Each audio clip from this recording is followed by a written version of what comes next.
તો વાત કરીએ સુરતની તો સુરતમાં ઉત્તરાયણ પર્વને માત્ર 3 દિવસ બાકી છે ત્યારે પતંગ બજારોમાં લોકોની ચહલપહલ જોવા મળી છે।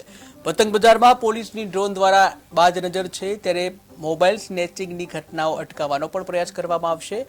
બજારની બંને બાજુ પોલીસે બેરિકેડિંગ કર્યું છે। મુખ્ય પતંગ બજારમાં પોલીસનો બંદોબસ્ત છે ત્યારે શંકાસ્પદ અને ગુનેગારો પર બાજ નજર રાખવામાં આવશે। જ્યાં ભીડભાડ પર ચાંપતી નજર રાખવામાં આવશે।